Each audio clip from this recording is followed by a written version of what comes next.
Galileo and Figaro bros.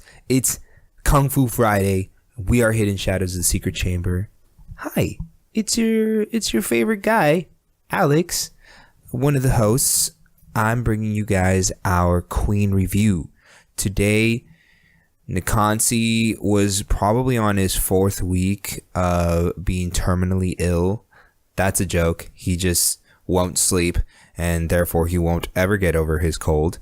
So we had Nick, one of our buddies, jump on and do the show with us. He came out and watched the movie with us, so that was super dope. Nick killed it. He is the philosopher. He got us into some fantastic subjects about why we love movies, what is it that sucks us in, what is it that takes us out of those movies. This particular episode, we split into 2. The first half is about our experience at the Kung Fu Mystery Theater. You guys should definitely, if you have one of those in your town, go check that out. If you guys are Kung Fu fans, you will find some hidden gems that these fine people dig out for you so that, you know, you could just enjoy. Pay $10 for it. I'm sure they paid more dollars to find these movies. So go and join them for them. The second half of this podcast is our Queen review. Fucking fantastic film. During and throughout the podcast, Nick introduces us to what an aristocrat's joke is, which is basically society's first troll that everyone is in on but you, and no one is going to tell you what the joke is. But once you're in on it, you can never get out. It's pretty great. And then we discuss the moment when you feel like you're in your top essence, just like Freddie Mercury was in this movie. So without further ado, guys, this is Hidden Shadows of the Secret Chamber, Kung Fu Mystery Theater, and our Queen review. I'm sorry, Bohemian Rhapsody. See you guys soon. Peace.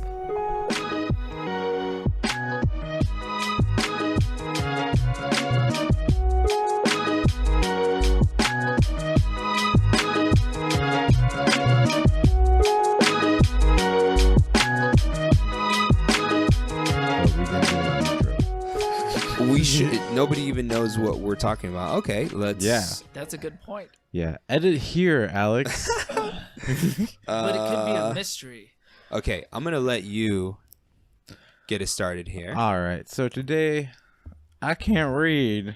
It has something to do with that paragraph. Yep. Which is only a singular sentence.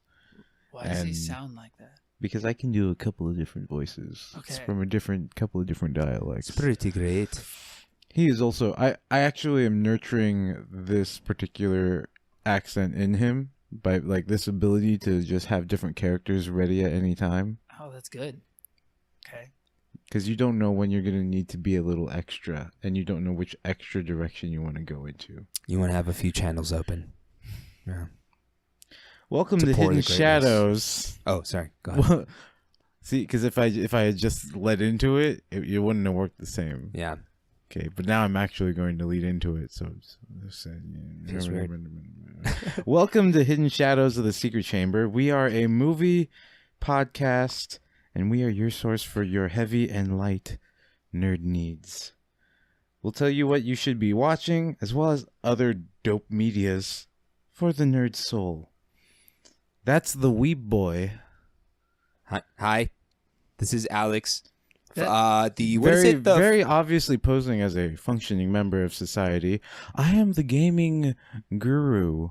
To replace our beloved shy swole boy. Well, it's super buff, super shy, strong boy, Nikansi. We have not so shy, also very super buff though. And super strong. Yeah. Nicholas. Wait. No. Do we want to go by Nick? Wait. Instead of the knack, you have the Nick. Ah. You will be hearing Nikansi coughing in the background. He's actually dying. Say hello. I can't have him behind me. I might have to switch because I'm going to talk to him. Oh, no, he's not going to talk on the pod. Yeah, but I'm going to yell at him. Okay, that's fine. Okay, I'll You can yell at him through the mic. So today we watched Bohemian Rhapsody, and then I'm really mad that they went and saw it without me. Junior wasn't there for it, but I made it's promises. okay. He was there for later in the night, and we watched a kung fu mystery movie, which I still don't know which one on the list it was. It was. There was a couple names. Yeah. The Invisible. The Invisible Endurers. All I know is that the subtitle said ninja, but I heard them say ninja. It was definitely ninja. Like that Maybe was it was the definitely accent. that was definitely their intention. Maybe Z's are pronounced like J's over there. I mean, I'm not. I didn't get the fluent in subtitles. Cantonese or they were Mandarin. actually below the seats. You So I guys, had yeah, to, you like, guys were one row too far, and I was thinking on my way in, like, how would I find them? And then I picked the row where I could read, and I'm like, they should have been here. And then later on, Alex heard me laugh really loud, and he turned around and was like, Junior. So, yes, Junior showed up a little late to the Kung Fu Mystery Theater. But Kung Fu Mystery Theater, I don't know how long it's been going on, but it's held in San Diego. So any of you San Diego listeners, for sure, next year, go check that out. But Nikansi turned us on to the movie. And basically what apparently they do is they go dig up an old Kung Fu movie, and then they will screen it in an actual movie theater. And a lot of Kung Fu geeks, a lot of film geeks are in there, and they're a great audience. So they really were a great audience. Yeah. And low key, I would have thrown business cards all over the place. But the guy that did the intro nailed it. Yes, he He did. kept going. He kept it going. Yeah, I he missed was that. because there's a few interpretations of the names, the name of the movie, and I actually wrote down 3 of them. So we had the Invisible Endurers, Grandmasters of Death, and what was it? The Secret Life of Ninjas. Yeah, that one. Yes. I feel like the second and third ones are much better titles. I like the first one. I That was my didn't- favorite. He likes I the didn't- Invisible Endurer. That's I do. fantastic. I mean, I won't lie, because I did come in about 15 minutes late, so I missed out on a good chunk of But what wait, could have gone that wrong. encompasses everything a ninja is. yeah, an Invisible Endurer. Even they died and they kept going and they're invisible. The fact it took place in the 1980s. Yes. In the 1980s, and these people are still wearing black pajamas as ninjas with suction cups on walls. That was cool, though. That was And still freaked out people. So I think okay. So here's what I'm gonna do real quick for the listeners. I'm gonna give you guys a bit of a format because this podcast is gonna be pretty different. But for the first half of this podcast, we're gonna talk a little bit about the movie that we watched. Super dope. I don't know if you're gonna be able to find it. You may or may not be able to find it. We'll figure it out and we'll post it on the Instagram. And then the second half of the podcast, we will review Bohemian Rhapsody. And I'll be sad. And Junior will be sad. But we'll help. It doesn't through matter. It was great. We may Well, just... I mean, like was great. I'd be sad because I missed out. Yeah, not we're gonna sad from the heartwarming and the heart wrenching of the story of Freddie Mercury. But our description of it will cheer you up because you're like, oh, fuck, this shit was amazing. I can't wait to watch it. The great thing is it's not much spoilers. Like, we already know a good. Yeah. It's just more impressive that they put it on. They made a screenplay out of it, and then still hooked us into being there for it. The great you part. know? Which movie are we going to talk about? I think we should start with the Kung Fu Mystery Theater, the Invisible Endurer. The Invisible They were Endurer. both so good. They really So, were. The plot was basically Without revealing the plot twist. That was a pretty, like, we saw it coming, but also I felt like it was a plot twist. I think the overall plot was more along the lines of, yes, you have this sister and corporate espionage. Meanwhile, ninjas. That's really all I got without, like, I missed a good portion of the beginning of the movie, by the way. What would you say it is, Nick? Why don't you give us a plot breakdown? I saw it as a good woman empowerment film. It was, though. Right? Yes. It was I know all what you're about talking powerful women making choices, even challenging these men. Yeah. that were hyper masculine. I mean that They were guys, flexing really hard. women are animals. Pretty much. I think that was just to emphasize how much of a dick the Yeah. villain was. So I think It's an old character. they get a pass, yeah, for sure. Well, I think that just to explain this craziness to you guys that we watched today, it was basically ninjas training in a cave at the beginning of the movie, and then we switched to samurais, like a fencing dojo, and that is where we meet our hero. Basically, Kendo. it was kendo. Mm-hmm. Our hero is a kendo teacher. He takes his revenge on the ninja organization that killed his master in the first place. So that's... But he was supposed to seek him out somehow. Yes. And that was his mission. Yep. So he tried 2 ways. Mm-hmm. He made a school of martial art masters. Made to develop them, which is going to draw attention. Yep. And that's all he wanted, was to draw attention.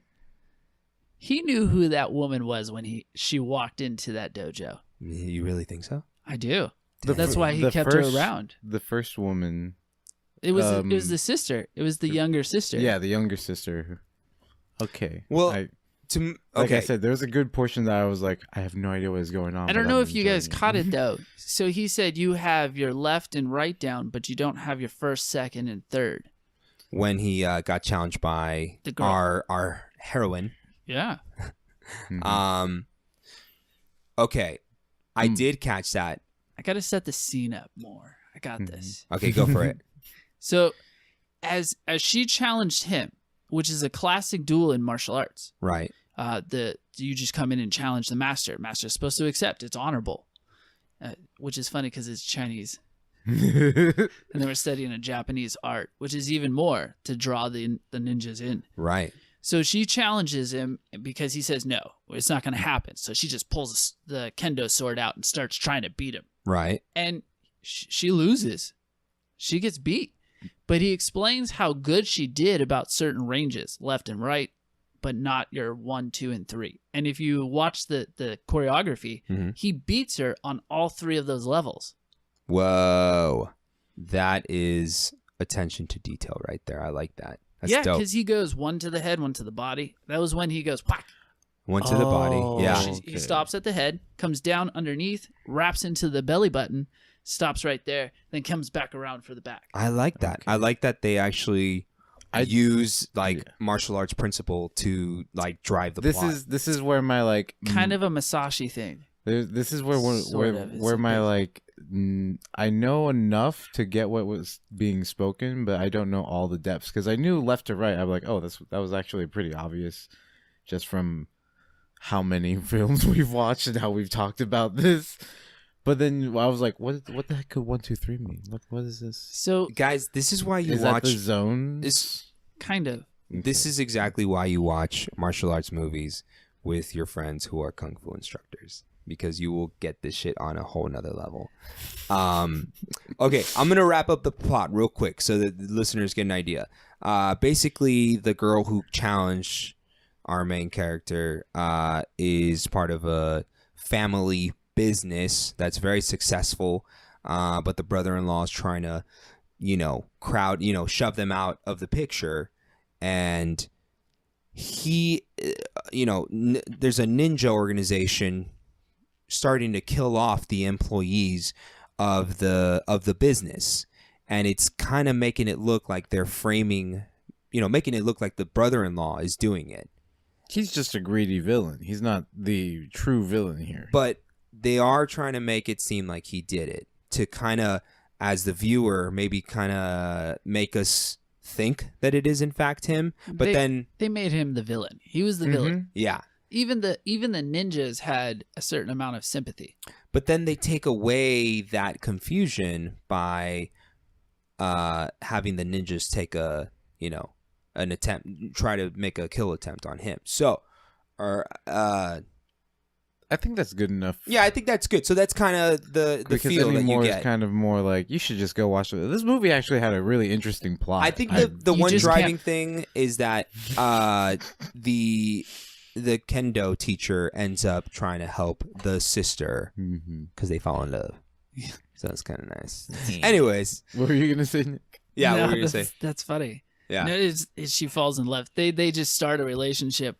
or they start hooking up. Yeah. Yeah, I like that. It was a dope movie. The choreography was really well done, and this movie was an '80s movie. Yeah. Yeah, 84, 5. it was good. I mean, you kind of expect it to be kind of like choppy and Like like the American Ninja, like. not fluid, but it was fairly fluid, especially the swordplay. Yeah. Holy shit, man! There were long fight scenes, but they did the slow mo scenes. It was like going that six- was the funniest part. So that's for me. right. That's where the sound effects kick in. Like, I was talking about this on our way out. So I actually really liked the plot. I thought the plot was cool because the storytelling for the plot made it feel more interesting.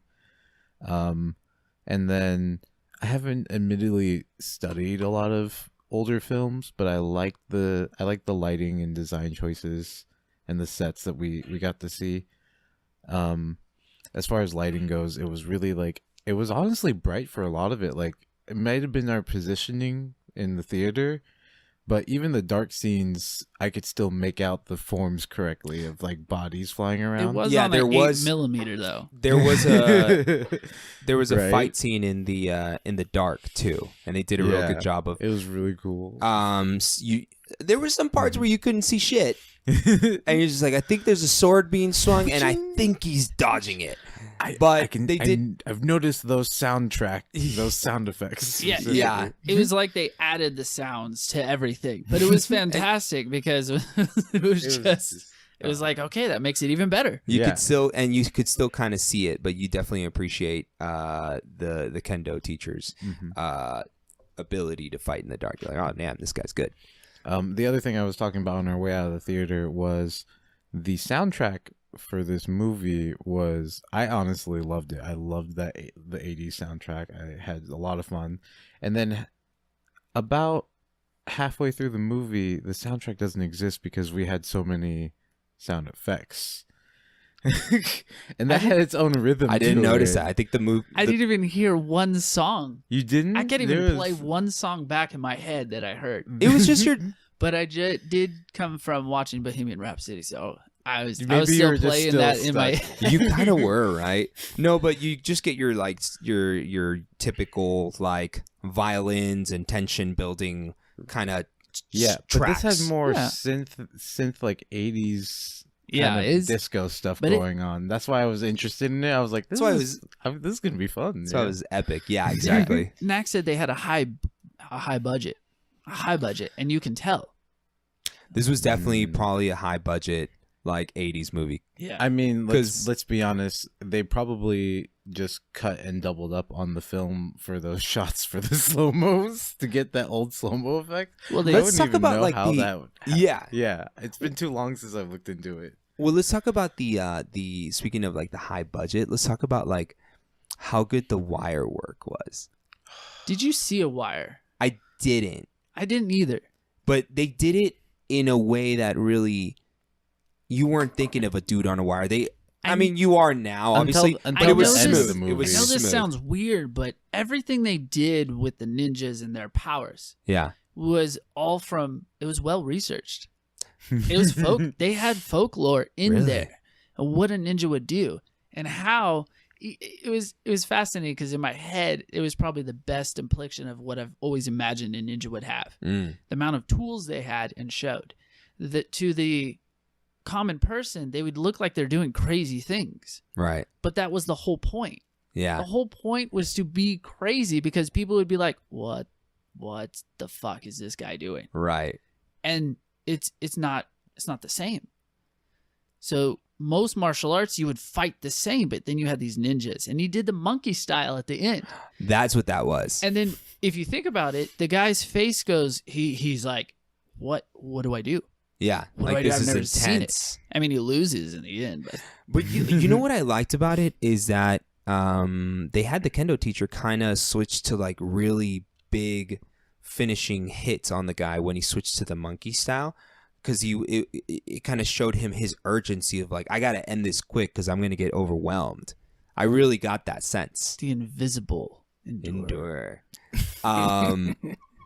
I was gonna get into. Oh, you were talking about, kind of them going into the folklore and kind of describing what the ninja was. They had they were talking about like, oh, the ninjas never allow themselves to be seen. They're very secretive. They kill and then immediately disappear into the shadows. So they had like dudes running down a really grassy hill, and you had the fucking ninjas jumping out and stabbing, but they looked like little rabbits. It was kind of funny. Or raptors. You saw that in Jurassic Park. It was the same thing. It was like a drive-by stabbing, Yeah. pretty much, and they would just like hop back into the hole. The favorite the thing grass. that I liked was they would do the cut scenes. Yes. You would see the ninja on one part of the screen, and then it would be blank, and then poof at the other side. Yes, I loved it because they were hilarious. That was what you would picture. Like you blinked too long, and they suddenly were so much further. Like they sprinted. It definitely drives home the idea that they were trained to be that fast, and like you said, a lot of it was, and you would hear the sound effect, and you would hear the sound effect keep going, but like you said, it would have the cut, and then he'd be. So this is because it's an 80s movie. It's a really hilarious attempt at super speed. You know what I mean? It was definitely 80s pushing It what was they had. so funny. Like I It think was so nowadays funny. it's too cheesy for different reasons. No, but it's great in its cheesiness. You're just like, this is hilarious. Like, I wonder It what was I fun. would have thought if I was like watching this shit in the 80s. Would I be like, whoa, what the fuck? Like, or would I would have been like, really? Like, Yeah, but right now we see our movies the same way. Yeah. 10, 40, 30 years later, it's going to be something different. Yep. But we watched a movie, The Bohemian Rhapsody. Now Yes. that's a show that takes place in this 70s, 80s, 70s and 80s. 80s. And we heard it in 2018 sound. Yeah. That you're making me more and more jealous because that would be wild to hear all this remastered and showing off how all those things. But you just watched a kung fu film that was Mhm. literally a piece that they dug up out of nowhere. Yeah. Yeah, Nowhere. So the people trying to find this film, good luck. If you do, send them a message to these Ooh. people. Yes, Challenge absolutely. accepted. Right? Because that's what they were saying. Do you guys want to talk about your favorite part in the movie? Your favorite fight scene? Funniest part? I think one of my favorite parts also happens to be just funny. Paint a picture for our that audience, bro. It's kind of hard because I'm not gonna lie. I had napped and then woken up and then did not get the whole context of the fight scene. But it was, you were actually just talking about it a little bit ago when they're jumping like from the leaves and they're fighting in the trees and stuff. And ninja slash, like all the cutscenes, right? Right. At some point, it was approaching the final fight. At some point, the kendo master, our main character, was fighting like two other ninja, Yes. and they just were rolling down the hill. And the reason it was so funny to me was because I had literally woken up from just my food coma, which only lasted 10 minutes. I'm so sorry.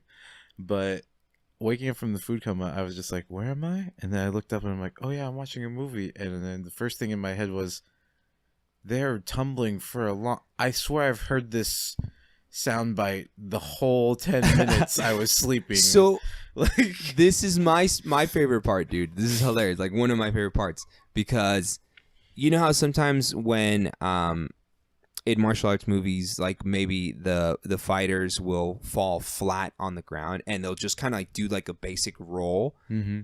They did that, but they did like 5, so it just looked like really silly. Like you're just like, what the fuck is Just like, even?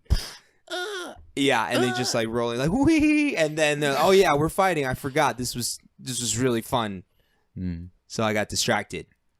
But back to fighting. I think one of my other favorite moments, and this is more of just a badass moment, Uh huh. was the big Brutus ninja. Like pretty much all of his fight scenes, I was like, yeah. this I is think really he was a cool. famous wrestler. He Like, had he to was because it was cool. all wrestling moves. Dude, he was ripped Yeah. too, though. I like how they sent him in because it was right after the point when the head ninja goes, "Oh shit, he knows about us," Right.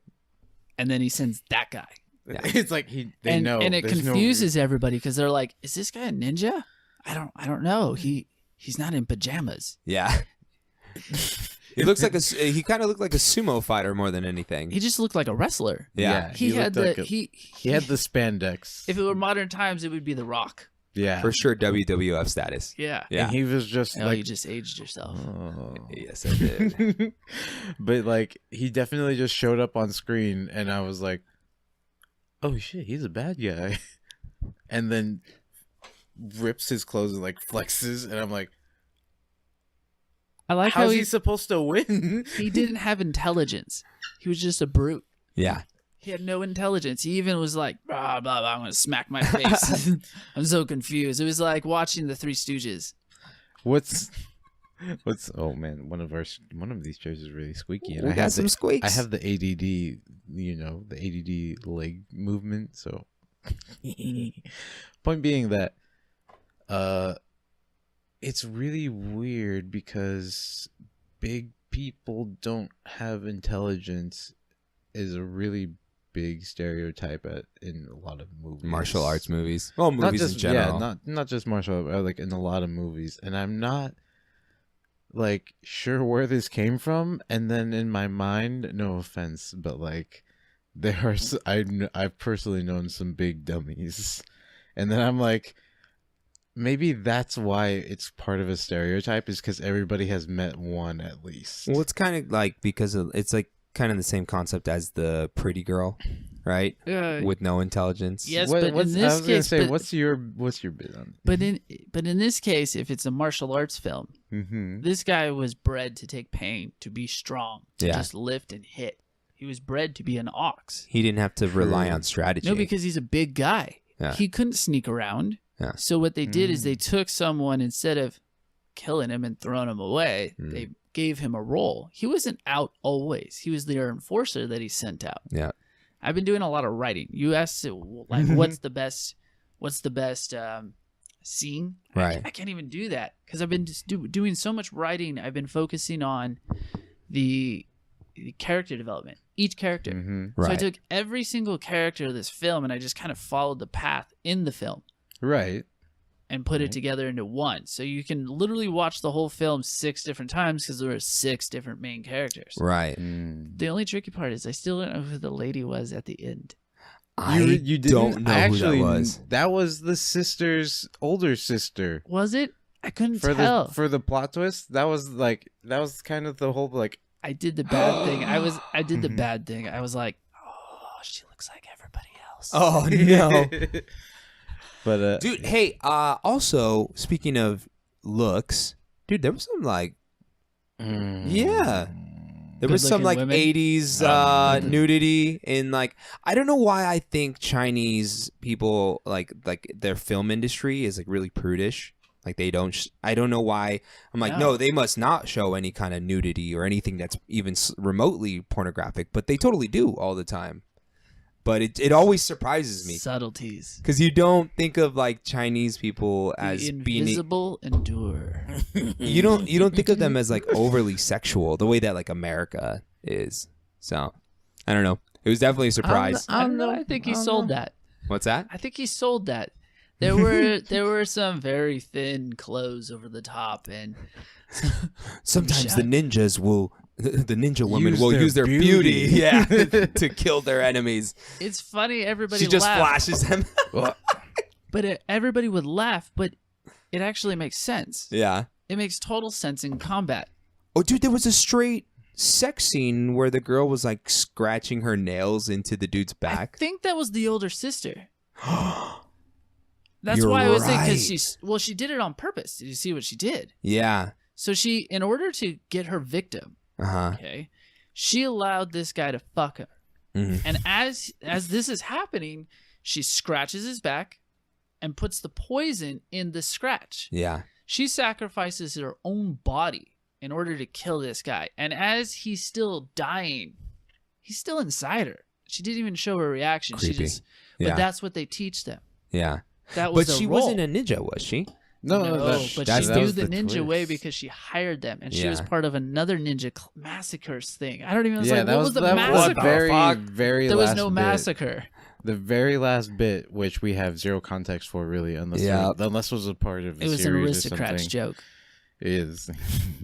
And boom, aristocrats. The end. What is this aristocrats joke? You've never The heard? movie? Or I'll tell you later. okay. But you'll have when I tell you the joke, it's one of the oldest jokes in history. Oh, okay. It's still going. But when I tell you this joke, you have to. It's one of those things you either get it or you don't get it. And you have to really pay attention to the joke Okay. because every detail matters a lot. Whoa. Yeah, I can't wait. yeah. Knack and I have one going forever on several different people. It's fantastic. All right. Well, I'm so sorry to interrupt. But you were saying that, at the end of the movie. Oh, that was the spoiler. So we've kind of already spoiled it. You're not going to find this film. I know, that's what You're I was, not I was going to. The joking guy about. said apparently. I was waiting for us to get to that part where it's like, If you can find the film, send a message in, and you can earn the honor of buying a new plug for $2. Pretty much. So As a GoFundMe but yeah, page. the very last I don't know, I want to say 10 seconds of the film when she shoots, what's his name, to save the kendo. Yeah, I didn't get that part. I don't know why. It's Actually, I do. because she very, very quickly at the end explains that she and her sister were a part of the big Koga clan massacre, Right. and they It all were makes sense. survivors. And then So she wanted to get the ninja clan. She really wanted to kill the ninja clan, but she had to break them down one piece at a time, over and over and over again. So she used her sister to go after the other Played a ninja drunk. masters. She was a drunk. yeah, Played her husband. See, it's a woman-empowered film. it really was. And Everything, even her younger sister, who was taking care of the whole entire family business, knew what proper business was and commanded respect and equality. It was legit. Which is wild. And the Even best really part forward is for that an 84 film. Yeah. Yeah, but I love how it was still that kind of a movie. So In China, Hong Kong. Mm-hmm. there was still a lot of fun to it, and it was easily digested. Even though there was a lot of subtleties in there, it was very easily digested and very fun. So my favorite storyline was when the kendo master, when he goes to accept the job with her brother-in-law, and she's like, "Why would you do that?" And he goes, "Because they threatened you, so I'm going to accept this job so that I can stop them from you." Yeah, I was like, "Wow, that's an amazing answer. yeah, That's a right answer. yep, You can't argue that." nope. And that was the only thing he can do, though. But she for sure gets concerned because I feel like she kind of fell off after that. Yeah, she didn't show much martial arts after that point. No, so it was a dope film. She got feminized. She got turned into the wife. She definitely did. Oh, Do you guys have anything else you guys want to say on the film, on The Invisible Endurer? the whole entire thing was amazing. Awesome. Definitely, it sucks that it's hard to find it. If you can find it, this is an experience you need to share with your family and friends. This was fun. Yeah. Yes, lots of fun.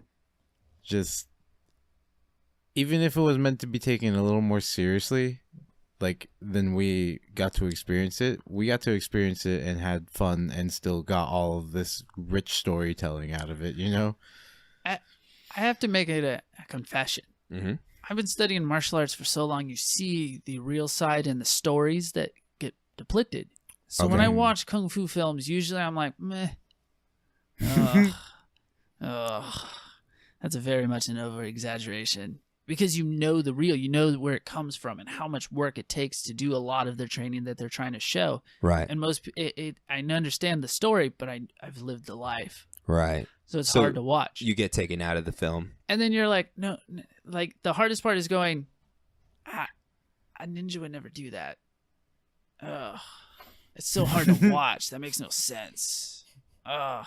And it's okay because then you start to kind of get into the fantasy, but sometimes you just don't want you don't care. Sometimes it's not enough to pull you into the. But into I watched this and everything they showed was amazing.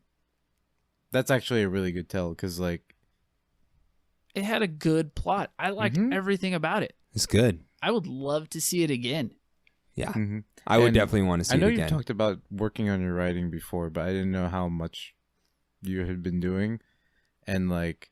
You like the fact that you enjoyed the characters and could figure out where a lot of their development had come from without even too much like extrapolating, honestly. Like there's like they show a lot on screen to tell us how those characters get there. I like what I'm saying is that you were fine tuning, like fine combing it with combing with a fine tooth. That's the word. That's the phrase. Like you knew what you wanted to look for. And it wasn't that hard to get to it because it was there.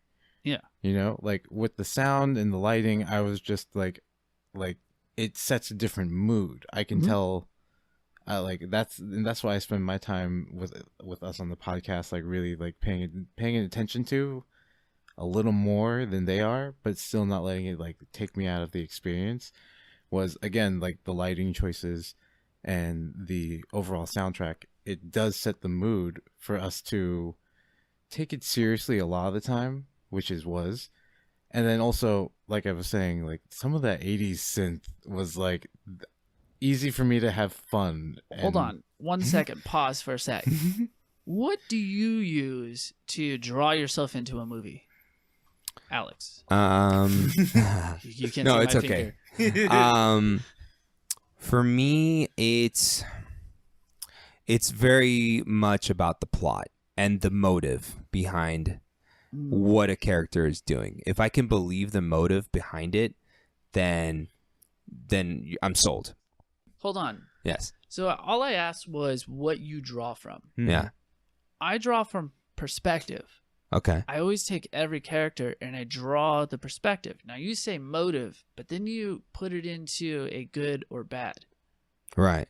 So when you have to write a villain story, how do you write a villain story with the concept of justifying it? Because every villain justifies what they do. And I want to have I like it when I can see the villain's perspective. I'm like, I kind of see where you're coming from. Too great. And this is just for fun. We'll probably cut this. This probably won't make the pod. Extras. And extras. Hell yeah.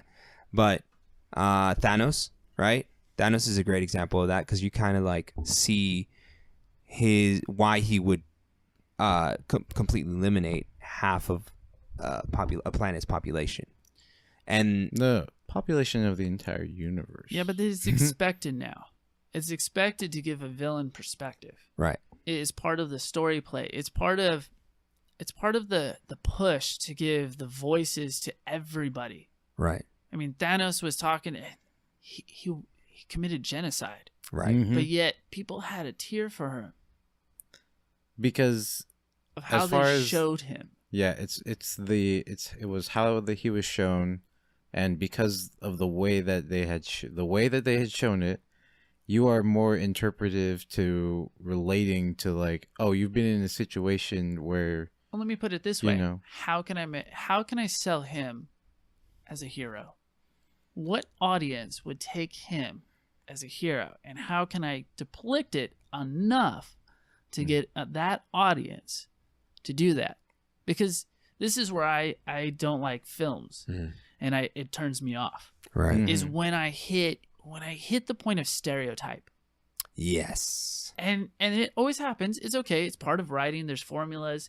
Everybody uses them. There's no problems reason with that there's a reason that some things become staples, like the three heroes stories. And it even comes up in Bohemian Rhapsody. Right. It's just it's there. I get it. And the stereotypes fall back. It's a good way to go. But you get real good films when you start to hear the authenticity start coming out.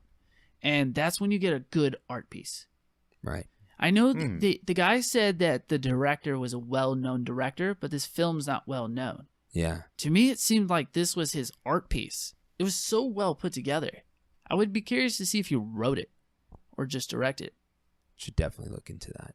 That is definitely something. But big to look perspective into. is what I go for. Perspective. Now, you talked about the lighting, the cinematography, right. and It's because the music. It builds your wait. It Mhm. builds your emotion, and it builds your emotion, Right. and it attracts you into the film. Mm-hmm. So you reached it on 3 different levels already.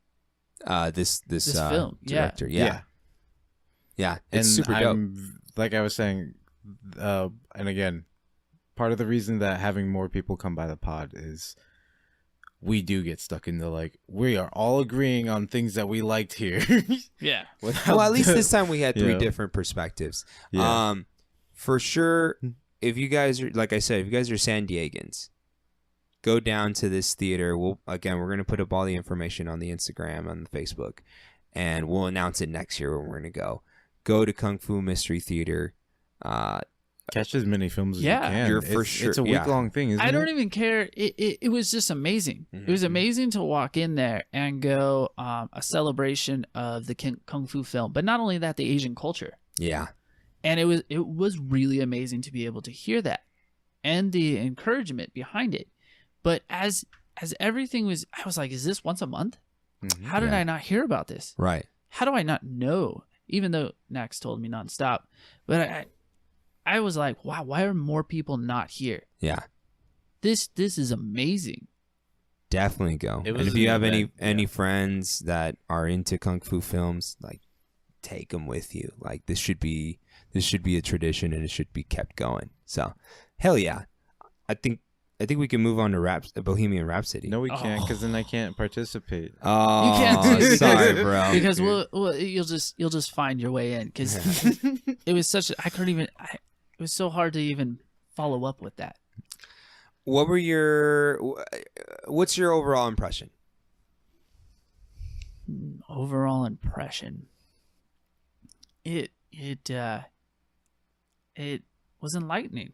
Yeah, I was enlightened. that's a great word. Yeah. I grew up on listening to Queen. Right. I had a CD that I played nonstop, Mhm. and it was their greatest, and I just loved it. And it had the classics, and then it had some of the other tracks that were They're fantastic. kind of They like just- single-y kind of tracks?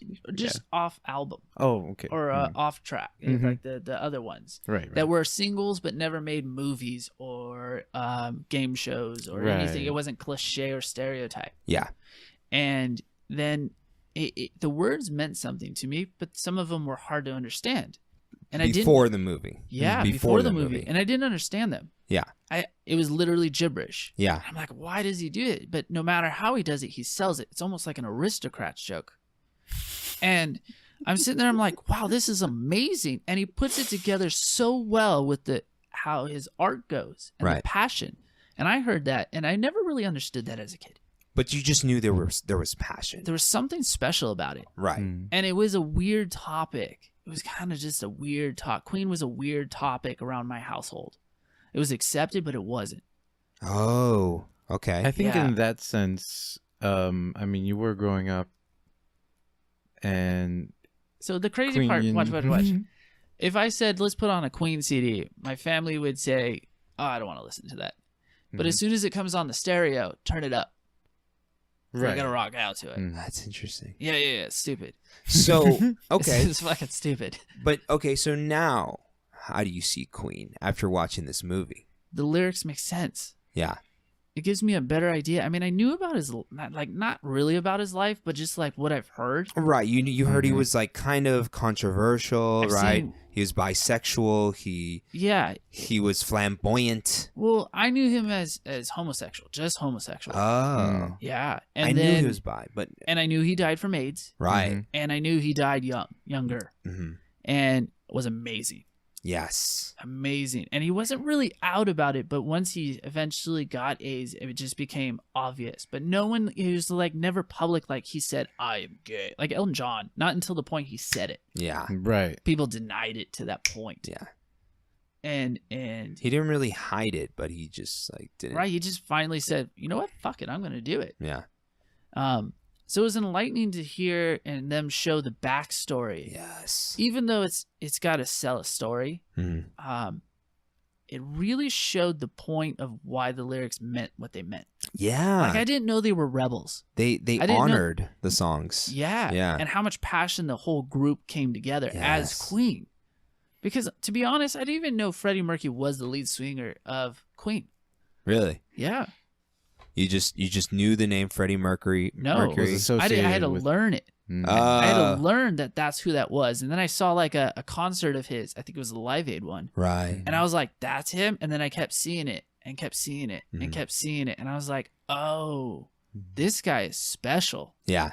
Actually, this whole band is special. Like them going to college first and having degrees and working on the art of music Right. before they put albums out. Yes. That's Which I what didn't know always heard. before the movie. Yeah. Astrophysicist, dentist. I didn't know about the astrophysicist, electrical but I knew engineer. that they had gone to Which they makes had sense for actually the gotten song. their That degrees. song made total sense. electrical engineer. So my impressions of it was this was like going to a rock concert. There's so much energy in the rock concert. The songs Oh. take on a different meaning when you witness them as And the opposed to development. Yeah. yeah. And something that I really liked that they did, it was thematic. They would take every song and they would almost let you live through what he lived through that led him to write those lyrics. Right. Woo! Right. And it blew me away. I was Yeah. like, wow, that's what he meant. Because I only had my own interpretations. We only do. Yeah. But when you start seeing that backstory, it just really like sucks you in. Mm-hmm. You're like, because Song takes on a different meaning. they showed him as an artist. Yeah. He lived as an artist. What a character. Performer. That's the performer is what is an artist. Mhm. I have a buddy who's a writer.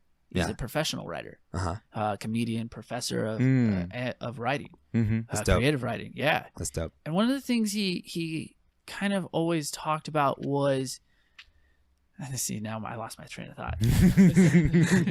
He the writing style Yes. of Well, oh man, I still lost it. Oh, the character. the character, One right? of the things. Okay, I got it. It came back. He always talked about living the life of an artist, Okay. what it's like to live as an artist. Okay. And he started giving examples to me. He was mentoring me at the moment, or I was asking him questions, and he was giving me more of examples. More mentory. Like Yes, that- but he lives the life of an artist, and he coaches and mentors other people as artists. Okay. Your friend. Yeah. Mm. Okay. So it was amazing to be able to see that different levels that people play into their art, the performer. So Yeah. Freddie Mercury, as they depicted in the movie, was a performer, which makes sense because when you watch his concerts, he's a performer, and they depicted it through his own lifestyle. He had to become Freddie Mercury because that was the performer he felt his calling to. And that was like going off of what you're saying, they really made sure that they emphasized that when Freddie was speaking, and he said, when all those people are watching me and cheering and singing along with the songs that I'm singing, I can't sing off key if I wanted to. I am everything that I am meant to be when I'm up there performing. I'm not afraid of anything. And you just hear it so much more in his voice now. You're like, fuck, this is his essence. Have you ever experienced these moments? I've felt things that I believe to be similar to me feeling like I'm doing what I'm supposed to be doing and I'm doing it right. It's when Like when I'm in that zen. That's my zen moment. And when you're doing the Yeah. thing that you're best at. yeah. And I have those feelings when I play basketball. When I get into this zone of fluidity, everything that I'm doing, it's not forced. It's just like moving through water. Okay. And That is your art. right. That is what an artist is trying to recreate in themselves Yes. over and over again. But they have to make a living in somehow. So Yeah. now you have to take that feeling and learn how to recreate it, hopefully in a safe, healthy way. But some artists don't, Right. because their art is such a precious thing that they're willing to jump down a rabbit hole Right. because they see it and they see their art, and their art gets passed down. You're talking about artistry as in athletics. Right. Yeah. But this last song, writers, they write this way, painters, Mhm. you really get to see what your depiction of this moment. Now, this moment I've experienced as well. Right. In my martial arts training, I always get to these moments, especially when I started really sparring, competing, Yeah. practicing. At some point, you start practicing forms so much that you encompass kung fu, Right. time and energy. Uh-huh. And you get the same feeling where you just know, it moved. Did I move it? No, you're fine. You're fine. But it, where you just get in this motion where you just know a movement and you can think about something else, Yeah. like your ice bath. Yeah. So we went to just a really short sidebar. We went to a seminar to learn the Wim Hof method, and we actually got to see him speak. And at the end of this seminar, after he taught you his breathing techniques, we actually took an ice bath. Ugh, And That was Saturday? that still was cold. Saturday. That was Okay, Saturday. I was so confused. I was like, that was yesterday. Or Yesterday, 2 yes. days ago now. Yeah. My point being that I was like, where's everybody? Because Suki's been out of the house Oh, too. nice. And I'm like, I'm lone. I walk out and I see all the pets and I'm lonely. So- my house is empty. Yes, the reason you were lonely was because we were at that event. And I don't that know was if amazing. if you've ever taken an ice bath, it feels like death. You go through your fight or flight You're baptized. instinct or mode when you get into that big shocking He ice did water. say that, and I forgot he said that. See, that was where I had the difference in my head. I was feeling all the emotion, but I didn't have the fight or flight until the end. Yeah. And that's what I wanted to gauge was when did I start wanting that primal urge to retreat? Yeah. And I feel like that's the whole concept of the mental conditioning portion that they're trying to teach you is how to find that moment in which you can internally gauge it. Then you can push that limit. Yeah. So when you learn to control it and you get to that other side, I feel like when I was watching Freddie Mercury or the actor, which he just Dude, that was practically method acting. You had to encompass. he portrayed whatever it was that Freddie went through when he walked out on stage and faced down that enormous crowd of people and nailed that song. Oh yeah. And the energy that he gets from the audience vibing with him. Bryan Singer directed that, by the way. What's that? I think Bryan Singer directed that.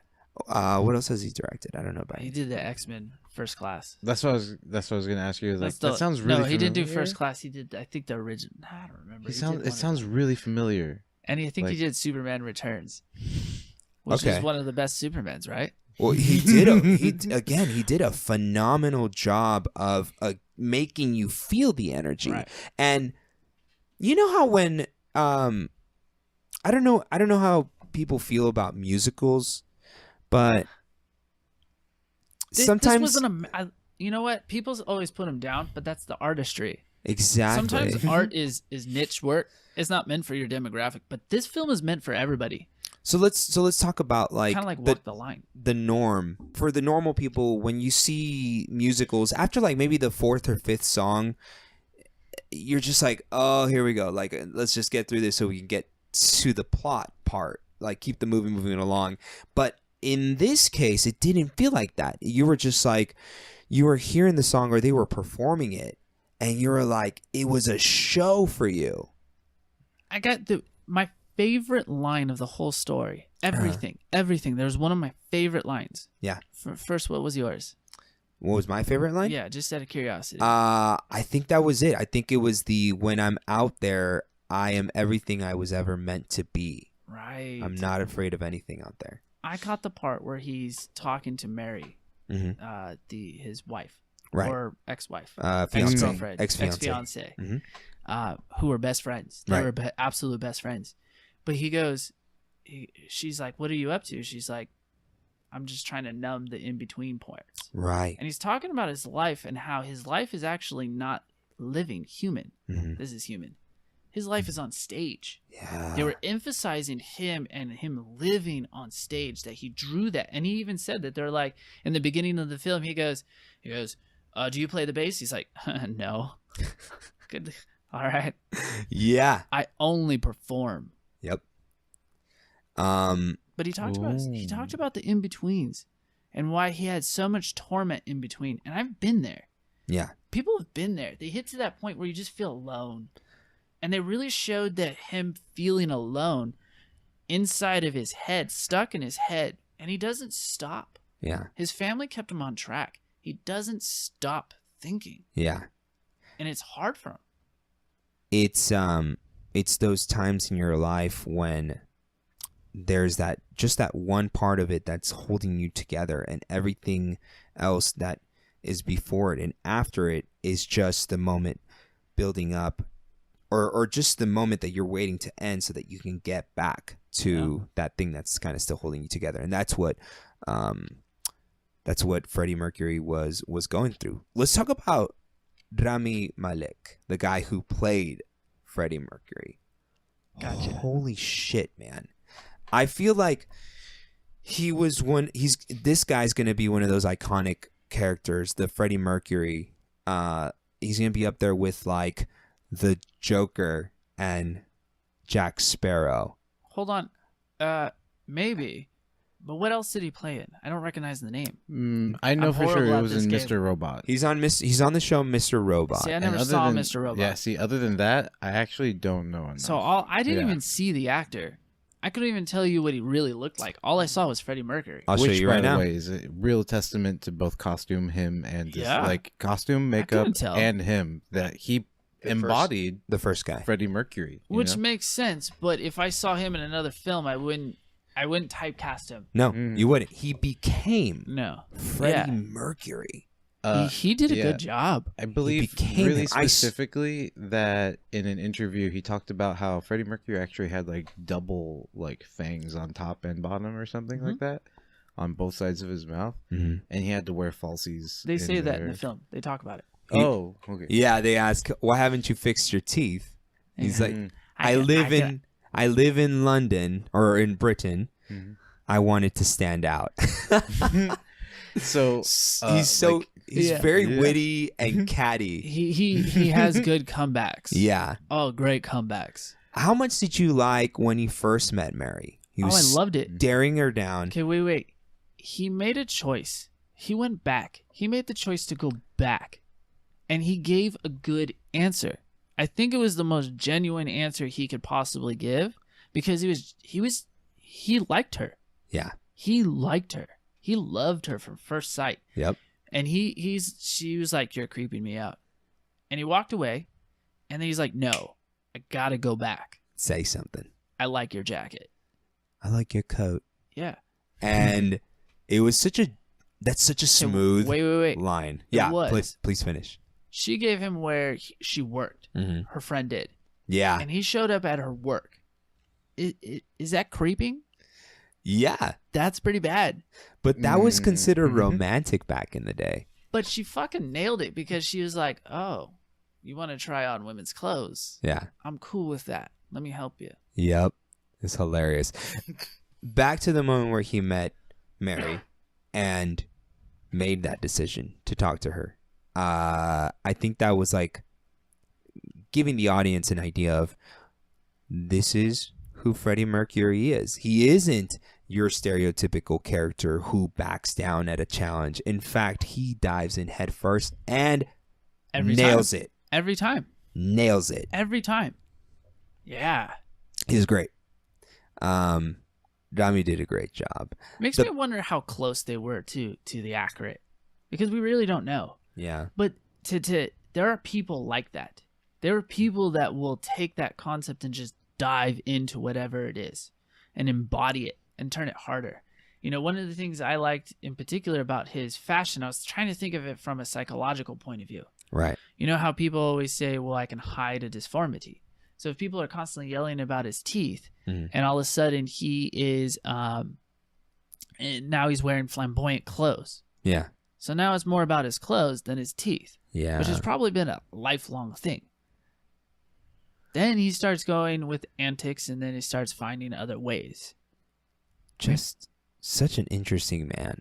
Yeah. Like, God damn it, anybody else, it would mortify you. It would warp your personality, and yeah, it did for him, obviously. Correct. But it made him the opposite. He decided to, instead of react with timidness and like kind of being scared and hesitant, he was like bolder because of it. He endured invisibly. Invisible endure. Guys, funny fact about this movie. Ray Foster, which I think was the record label manager, Okay. or the president of the record label, was Mike Myers. Yes. Yes, it was. I saw his name in the titles. I was like, oh, okay. Mike Myers, fucking Wayne's World. Yep. That's where we were talking about that we got because I also got introduced to Bohemian Rhapsody, which is From Wayne's World. from Wayne's World, which is the opening. Who doesn't rock out? I still do it. I try to make all the kids do it, but they don't get the reference. Or I'll try to make anybody 21 and younger doesn't really get the reference. Yeah, I know. Or even 24 sometimes. Wayne's World is such a great I know movie. you might, but I appreciate that you are including me in this, in that I do get the reference. Okay, good. But like, I understand your questioning, because I'll run into people and I'm like, am I like somehow more cultured than you? What? No. It's a you hit this I hit this generation gap. Oh, you hear it all the time. All the time. You do. Okay. Let's give we're gonna give our movie a really cool older brother. we're gonna give this movie a number rating. Oh my god. I can't give numbers. We do it out of 10. And I still haven't given my perfect 10 yet. I'm gonna give it a perfect 10 because this is episode 37 or 38. I could be wrong. You never given a 10? I have not given a 10 yet. None. What's your 9? I've given a few 9s. What's your 9? I can't remember. I'd have to go back and listen. Oh. Yeah. Can you remember any film at any rating so I can rate it? I want to know your rating. I don't know your rating. No, what's your rating? Give us your rating of this. Ratings are difficult for me. Give it a But shot. I would give it. How about base it on the rewatch value? Or would you share it with a friend? No, I got you. Okay. I just get that hard point where I'm like, oh, I don't want to be too over committal. I don't want to be under committal. I got to put it at the right moment. But then I'm going to weigh every single option. Mm-hmm. But I liked it all. Okay. I would say it's probably one of my top films. Yeah. Would you watch it again? Definitely. Would all the you time. recommend it to a friend? All the time. Okay. I would always recommend it because it's one of my top films. Why would you not recommend one of your top films, right? Right. I still have one of my top films is Comet, and I still use lines from that film, even though people don't even know what it is. I think you have an 8. I don't know. 8 or above. Is an 8 or above. See, Definitely, it's one of my tops. I would put it as an excellent film. Okay. Mm-hmm. It's really hard for that because there's so much more that's also personal for me. Right. And to tell people that personal connection, I would have to explain my life story. So that's why I don't rate it. I'm like, oh, okay. I just want you to see it and choose for yourself. But I'm giving 2 thumbs up. There you go. That's all the thumbs he has. That's all. It's really good. My number rating. Oh, think that's- Nikonti's giving it a 9. a 9? Yep. Wow. What's his? Does he have a 10? He does have a 10. I forgot Really? what movie it was, but he has given a 10. Yeah, and I don't give What's out your 10? 10s. What's your 10? He for sure doesn't He can't remember. remember either. Okay. I don't give out fantastic. 10s, but I give out You a guys lot of suck. 9s. I know all my 10s. Maybe for No, I 'cause think How do you not know your 10s? You're movie reviewers. because We I watch just a lot don't- of movies. I just don't give That's out the point where I 10s. needed the dong. no, we've watched a lot of movies and reviewed and a lot. I don't I'm give happy out to say. 10s. Yeah, but you always remember your 10. Okay, what's your go-to film? One of my most recent ones is actually just got on Netflix, and one of my close friends, Hannah, actually just watched it and then listened to our podcast. Okay. It is Animal World, Oh man. and Animal that World. one is You easily mean one the of BBC documentary? No. No. It's a Animal World. Chinese film based off a Japanese manga. Yeah. Okay. It's on okay. Netflix. That's Animal fantastic. World. That's Yeah. your go-to. All right. That's one of my more Kinda makes recent sense. go-to 9s. and it is just a visually Nines. striking. You don't have a 10? No, Oh. but that's what I mean. Like Ooh. I don't think I've given out 10s ever. Okay, what's your go-to? My go-to movie. Drunken Master is my 10. Wait, okay, you have Animal. First, real quick, what genre do you throw Animal World in? I'm putting you as characters in my life story. I mean, I'm already a character in your life story. I'm Yeah, just but I get different. backstory. Yeah, I'm just. I get character development at this point. I know too much about you already, but I got to put it to a face. Like movie-wise? No, just about you. So when I ask you what your favorite is, I'm going to learn more about you. Which is even better. I break everybody The hard down. thing about putting Animal World into like what kind of exists Don't as overthink genres, is Picture that- explaining it to No. someone you just like, yeah, It's I a- suggest this. It's like that. It's an action movie, and Okay. it talks about games. Is it gore? No, it's not gore. Okay. Yeah. Okay, I got it. Go. I think Hobbit: The Desolation of Smaug. Oh, you were talking that earlier today. I think He really does love Yeah, specifically no, that but part you of the see series. it in your face, and which you kind of explain. So when you start films that are very similar to both of what you're talking about, those are your go-tos. Yeah. Bohemian Rhapsody is a fantastic film, yeah. but it doesn't hit that genre. No. But what is special about those films? What do you like specifically that you can see that could be carried over into other places? The plot feels complete. There's no Mhm. real holes in it, and it takes its time. So what's the next film? After that, Because that breaks genres. after that, where I feel like it's complete. Oh my God, Do you know what made that film complete to me? what's that? Was the poem at the very end. Or is that the third one? Which one's Desolation? The very first one in The Hobbit. Yeah, That was the most complete story I had in that one. really. Because at the very end, when the dragon breaks free Mm-hmm. and starts going to kill everything, he has a poem that he sings. And Oh, part that's of the right. book. I think it is. I think it's number 2. So Yeah, it's the okay. second one. Yeah. So to answer your That sold question, me. yeah, That sold me. because honestly, number 1 is great because of that song. And it was Sherlock. Cumberbatch. Okay, Benedict giving him the Cumberbatch. the one after that is I Am Number 4. Oh, fantastic. Up high. No one says that. I know. No one says that. I've always wanted to read the books, and there's like several books afterwards. But I never wanted to read the books because I actually liked the film because it was just a nice little favorite. It's really good. It was really good. It was Yeah. just like, oh, that's cool. I want to be that kid. Yeah. He was too cool to be like who he was. Like he was like 28 and a 16-year-old body. Yeah, for sure he was. Yeah, like 6'8", 200 pounds, ripped. And I'm like, oh man, I can't be that ever. It just had a lot of good, and I like the Yeah. fact that you got to live with the character. The interesting thing is there was a TV show that I don't know if any of you got to see. It was on WB for like one season. Mm-hmm. And I remember this because it was a nighttime cartoon. It was showed in the nighttime. And it was about a kid that was from an alien world that didn't know it.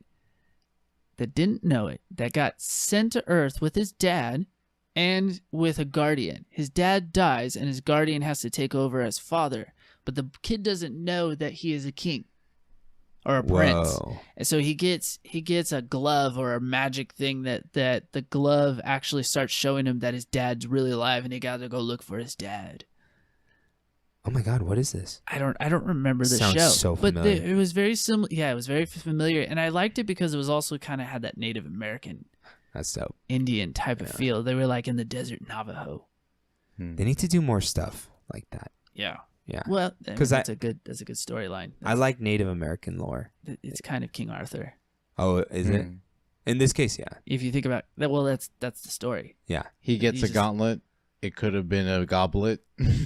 If you, yeah, I mean that's how you Yeah. write. You take stories and you flip it with your concepts. Yeah. You take a genre and you work with it. But Yeah. there's outlines already set, and you just tailor it to your own. That's how you.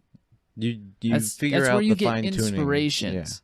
Like this movie, Bohemian Rhapsody, was an inspiration Mhm. to show this man's life. again, I just don't know if anybody's done that formula of choosing a song and then saying, let's write the story that wrote this song. Right. Yeah. What? That still just blows my mind. And you know what's sad is someone out there is going, yeah, they did several times, like 5-6 times. My favorite film is this one. Okay, I'm sorry. Yeah. But you know it's gonna happen. Yeah, it's gonna happen. Okay, so it's definitely out there. I'm sorry, but I just never witnessed it done like. But it meant something this. to you, and it means And, something to everybody, and that's where you have a recommendation. Yeah. And I would recommend this highly. I would Yeah. rewatch It's a very this easy in recommendation. theaters Yeah. with. This would be my go-to date film too. Yeah. Oh, it's a great date film. Totally. Good choice. Totally. Yeah. And you can go with some buddies like we did. Yes. It would be a good fan film. Like I actually would picture taking my dad or Yeah. my mom. Actually, everybody. Mm-hmm. I have no one I would not want to take. That's There why was this a little movie kid is in so. that movie. One thing I did want to bring up He was that Spider-Man. that was interesting, because also I haven't gotten to see it, but literally from your guys' account and also what I knew seeing the trailer and what I've already seen and people talking about online, is that, and this is constantly bothering me because I couldn't remember the film that really messed with Jim Carrey, but Man on the Moon, where he Mhm. plays Andy Kaufman, Oh, that was a good one too. I didn't watch that one. is It's amazing. really good. It wasn't really encouraged. Like my Mhm. dad didn't really care for him, so it wasn't on my list because it was a little before I got to make the choice of movies. Right. But it was really good for a lot of the stuff I saw on it. Yeah. Just the cuts from it. Mm-hmm. Got it. But that is Um, a good The depiction. reason that I was thinking about it with also Bohemian Rhapsody was because it's really wild for everybody in the movie theater to see somebody and think like, no, that's Freddie Mercury, and that's a really big testament to how. But the timing was, was like- even right. Everything about the film was right. If you would have Mhm. tried to show that film, A year ago, 10 years ago, 10 years ago for sure. I don't know. Was there a film about Queen anytime prior to after his death? I don't know. I don't think There so. might have been one or two documentaries, but not like. I mean, he was around, but I never Yeah. saw it. I'm sure there's a documentary, Mhm. which I would be interested in seeing. But I wouldn't remember ever hearing about it. I'm sure Yeah. there was there's a VHO one behind the scenes. For sure, right? I have to look it up. There's a decade ago. Pop video. You know, there was something that they brought to this film that I want to just feel more normal about seeing. It was dudes making out. Oh. Yeah, but did you hear the whole audience the first time it happened? Everyone was like dead silent, right? Oh, I heard. Yeah, little like gasp, whoa, like, they're showing What? this. I was like, how did you not expect that? Yeah, How is that possible? I It's- mean, you are a straight man who is married and has zero.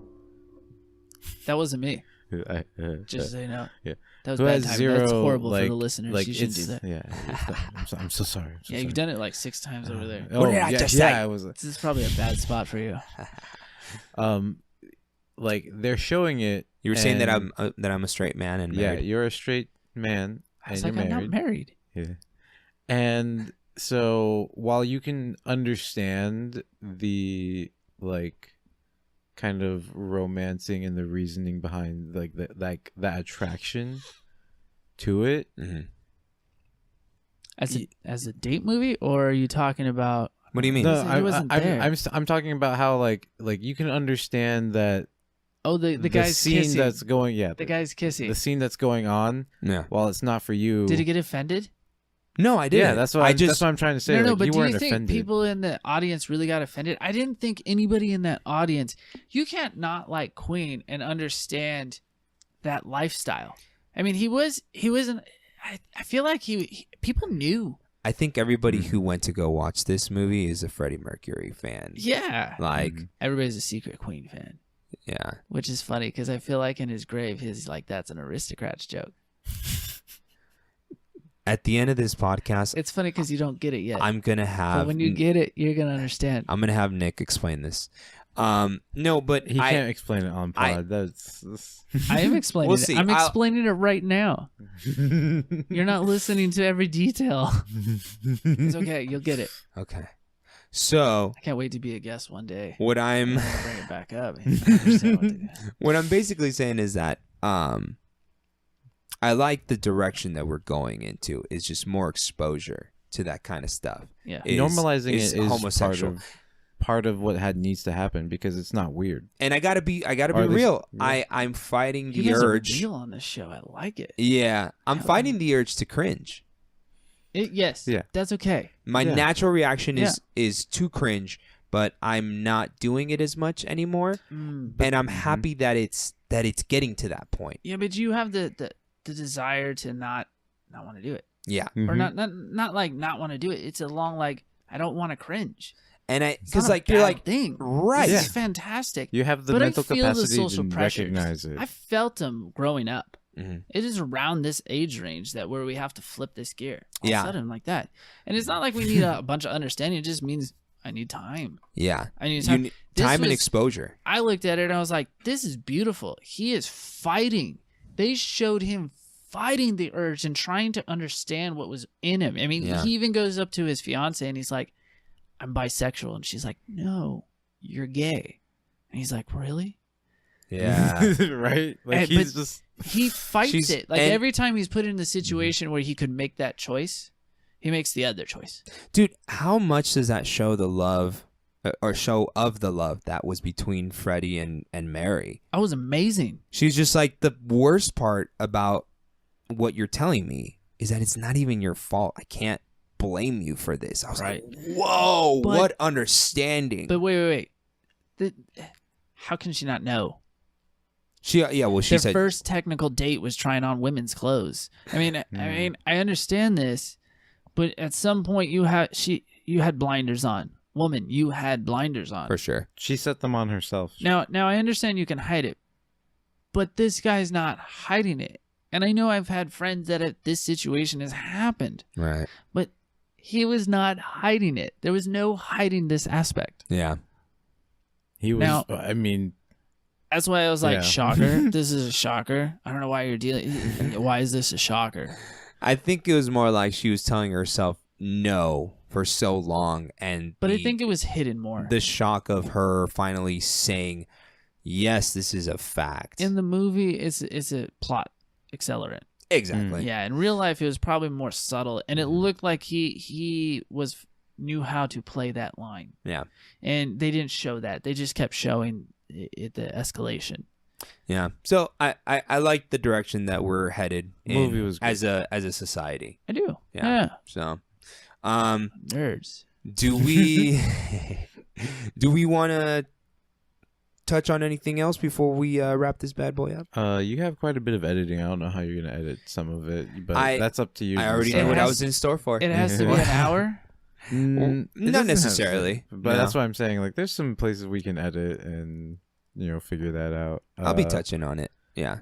I didn't do any Game Guru stuff, but really just Battlefield 5's coming out, and I've been playing You like Battle World. You said Battle World? Battlefield. Battlefield. I thought Animal World or something. Oh, like the that. movie. That's another thing that I wanted to talk about, but like Battlefield, the video game. Battlefield the video game Gotcha. 5 or V did come out, You gotta get us on track. and I'm gonna go ahead and Battlefield 5 is coming out. When Yeah. does it come out? Can I explain the Aristocrats note now? 12. Because I could do it real quick. I It'll be fast. think- Okay. 12. It comes when? out this. It comes out this we'll week. get to that. Yes. It should be already out by the time that this podcast goes up. Oh, November 12th is when it comes out. It should come out. Yeah, That's I fucking got epic. I got early access from paying for the subscription because it's also cheaper than Fantastic. buying the game. Well, Nice. gaming fam, be excited Battlefield. for that. Battlefield 5. Battlefield. And 5. There's 5 of those? There's more than 5 of I them. wish I they're- played video games. they're amazing. okay. I wish I I had have time. to devote time to it. Guys, make sure you guys follow us on HSTSC33 Wow. on Instagram. We are on Facebook, Hidden Shadows of the Secret Chamber. We also have It's invisible, notorious. Hidden Shadows is like the ninja, right? So you're like invisible. Exactly. Invisible. We It's also like have double. the Patreon is set up, so please, all of your support, it will be greatly appreciated. It'll allow us to continue working on this podcast as well as Patreon, where the people help you pay for things. yeah, That's cool. and we can get them little exclusives like extra biddies and Like they get to We're hear our gonna backstories. invitations. They get to hear to- what the aristocrats joke is. They I didn't do do. that. He did that. That was not me this time. I'm just saying that was not me. We're gonna start putting together some bonus content for you guys. Whatever you guys Cool. decide to donate, we're super stoked and we appreciate it. And we'll make sure we shout you out on the podcast. We're on iTunes, we're on Spotify, Stitcher. Tell your friends if you think they would like this podcast. Tell them to come listen to us and keep spreading the word. Make sure you guys subscribe so you guys get the latest episodes. If you give us a 5-star review, we will read it on the podcast. Yeah. Make any shout outs that you'd like to make. We will read them on here. Just the fact that you guys are listening, we appreciate that. Thank you so much. And we will see you guys next week. This is Hidden Shadows of the Secret Chamber. Don't forget to follow me at twitch.tv/CookieNinjaCarve. That is Khan's Twitch, where you can have some sick hangs and watch him play some video games and sing very well and accurately to Backstreet Boys and Spice Girls song. That's a lie. I'm actually okay at Queen. Can I add two things? Nick? Just two? Yes. Just two? One, can we still do the exit with the Bohemian Rhapsody, like all of us trying to sing it? I we don't have know the time? That's a words. special- No, that's okay. We can have pull It's 'em up. 2018. You can pull anything up. Two, don't forget to look for the Knick Knack show coming out when we get the courage to be able to get up and do it. It's going to be amazing. All right, we'll see you guys Dumas. next week. This is Hidden Shadows of the Secret Chamber. Peace. We're out. All right, ending on. I only Actually, know yeah, this yeah. part. I see a little silhouette of a man. Scaramouche, Scaramouche, do the bandongo, Thunderbolt and lightning, very, very frightening me. Galileo, Galileo, Galileo, Figaro, Magnifico.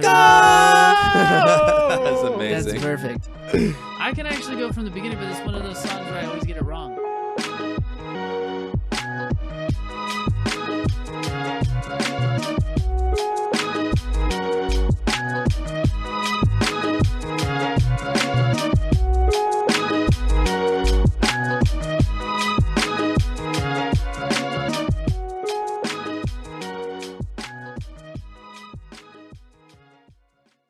This is a Hidden Shadow production.